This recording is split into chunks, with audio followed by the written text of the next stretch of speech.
What is really good? We are back with another brand new Pokemon Sun and Moon Wi-Fi battle. I was streaming last night. I had a blast. A lot of you guys came through. I will try to stream again tonight or tomorrow. I usually just want to stream on days where either I don't do anything or days where I get my stuff done early. But here we go. We're going to hop right into the battle. We both have Machamps, by the way, which is kind of clean. Flex! Hold up. Wait. Hold up. Flex on you, trainers, Machamp. Anyways, so I'm going to lead up with my Scizor, and he's going to lead up with his Machamp. Now, my Machamp has Fire Punch on it, so just because of that, I'm scared of the Fire Punch, even though I know it's probably not going to come, because Fire Punch is not a common move on Machamp at all. Also, my Machamp is way faster than normal, so this Machamp just scares the shit out of me. But I figured that his would not be fast. Mine's fast, but his probably won't be fast. So what I'm going to do now is go for the U-turn, get out of here, go out to my Tapu Fini, which I named. I don't understand why I named my Tapu Finis the weirdest names. Like, what is Tapu Feti? What does that even mean? I was just pressing random... Yeah, baby. Anyways, he's gonna go for the dynamic punch, not do too much damage to me. Of course, I do resist it, but I'm definitely not gonna risk staying in here. I know he's gonna probably switch out. He has the Gliscor. He's not gonna go out to Gliscor against Tapu Fini, of course. But I knew he'd probably switch out to something, maybe Tentacruel. So I decided to switch out and go out to my Tapu Koko, thinking that the Tentacruel might come in just because I had the Tapu Fini out, and obviously obviously Tentacruel does wall Tapu Fini, so I expected the Tentacruel to come out, but he actually goes out to a Zapdos, which was, you know, another perfectly fine thing for him to do against Tapu Koko, because I could still go for the Volt Switch or the Thunderbolt and do a lot of damage. Now, I did consider the possibility of him going to his Gliscor, and I did want to click the Dazzling Gleam, but I wasn't 100% certain that he would do that.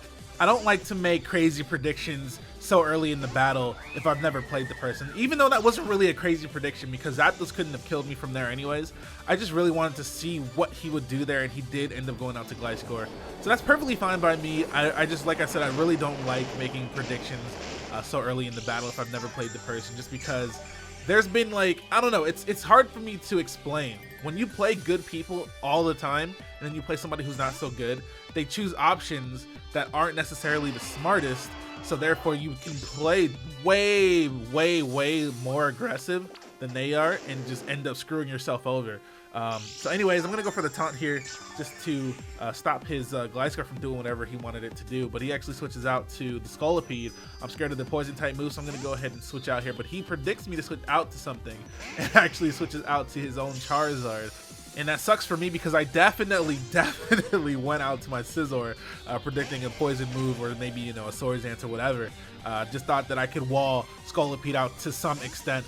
But he is definitely going to gain some momentum here by Mega Evolving to Mega Charizard Y. And it's all just so unfortunate because I'm actually not going to be able to get my rocks up anymore in this situation.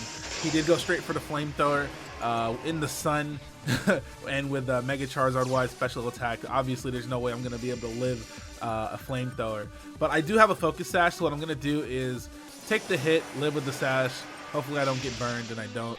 I'm going to hit him with an Ice Shard and then try to revenge kill this Charizard later on. Like I said, it's very unfortunate that I wasn't able to get my rocks up, but he took the risk and he was rewarded greatly for it because now I don't get my rocks up.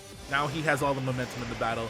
I was able to get a bit of damage off with the Ice Shard, but it's just not enough, man. But I am going to be able to send out my Tapu Koko here as the mist disappears. I'm going to try to force him out with the threat of, you know, the Thunderbolt or the Volt Switch. And I am going to set up the Electric Terrain as well, of course, which of course makes things all the more scary. So I'm going to go for the U-turn this time because I didn't want him to stop my momentum for any reason. So I knew he'd switch. I didn't know what to. He actually ended up switching to Machamp.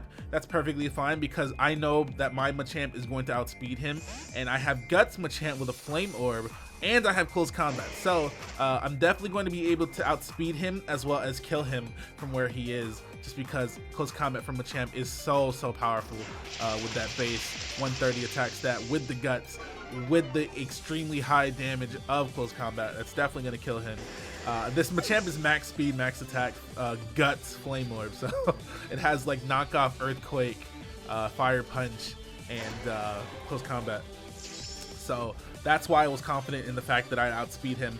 But here I'm going to switch out definitely. Going to go out to my Tapu Fini because I know that he only has 1 turn left of Sun. And if he doesn't predict the Tapu Fini switching, he will probably not kill me with Flamethrower, as well as run out of Sun, so he won't be able to solo beam me next turn. So that just means that I'll be able to threaten him out with a water move, because the Sun's not going to be up for him to take the water hit, as well as for him to go for the solo beam on me. So he's probably going to switch out here, knowing that he can't really do much to me right now. He's going to go out to his Tentacruel. I'm going to predict that and actually switch out to my Tapu Koko, because I knew the Tentacruel would come out in an attempt to wall or stop my Tapu Fini from doing whatever it wanted to do. So obviously he's not going to stay in here. He is actually dead if I click Thunderbolt. So I'm going to go for the U-turn, expecting his Gliscor to come in. I didn't want to click Dazzling Gleam, just in case I was wrong. But it was pretty obvious that his Gliscor was coming in. So what I'm going to do now is go for the U-turn and then bring in my Greninja. So now I have all the momentum. I have all the pressure. I can do whatever I want right now. So I'm going to send out my Greninja. Obviously, he's not going to stay in. Even if he does, Choice Specs Greninja might just kill him. Well, it wouldn't kill him, but it would do a big chunk of damage for sure. So I'm going to go for the Choice Specs Dark Pulse, just because I knew that he'd probably send out his Tentacruel again. So I'm trying to take out this Tentacruel so that I can just literally just click Hydro Pump on everything. So you guys are going to see I do get the Dark Pulse off, and it does like, I don't know, 40%. So 2 more will definitely be able to kill him. I just decided to stay in. Hopefully I'll get a flinch or something, which will make things a lot easier. And I actually do get the flinch. I'm not quite sure what he wanted to do there. He can't kill me from where he is, but he could have definitely gone for a Toxic Spikes and maybe even a Sludge Bomb to get some damage off. So it's pretty unfortunate for him that he flinched, but it's definitely fortunate for me that I flinched him, because I'm actually able to guarantee that I will turn into Ash-Greninja that turn, because he had nothing else to take a Choice Specs Dark Pulse from Greninja. So he pretty much had no choice but to either stay in with Tentacruel and let it die, or switch out to something else and let it get 2-hit KO'd. But now at this point, I pretty much just have to take out the Pokemon that could potentially take out Ash-Greninja. So I'm going to have to weaken his Zapdos. I'm going to have to take out his Scolipede, and then it's pretty much clear sailing from there. So I'm going to go ahead and switch in my Machamp into the Zapdos and let him kill it as death fodder. I really have nothing else I want to take a Thunderbolt, so I'm just going to go ahead and allow Machamp to be the one to you know, give me freedom after this turn here. So now I'm going to be able to bring out the Pokemon that I want to bring out. Sorry, Machamp, you definitely did your job, though. Remember to keep flexing on them, even in the afterlife. Anyways, going to go out to my Tapu Koko here, and I make a mistake. Not this turn. I did go for the Dazzling Gleam initially on purpose to see if I could catch his Gliscor coming in. But either way, I know that his Zapdos can't kill me from where I am. It's the next turn that I made the mistake, because the fact that he stayed in and went for the Heat Wave just means that he's probably going to stay in next turn. But I was distracted during my stream. I don't know if I was laughing. I don't know if I was talking to somebody. But I definitely misclicked here. I meant to click Thunderbolt and not Volt Switch, because it didn't really make sense for me to click Volt Switch over Thunderbolt in that situation.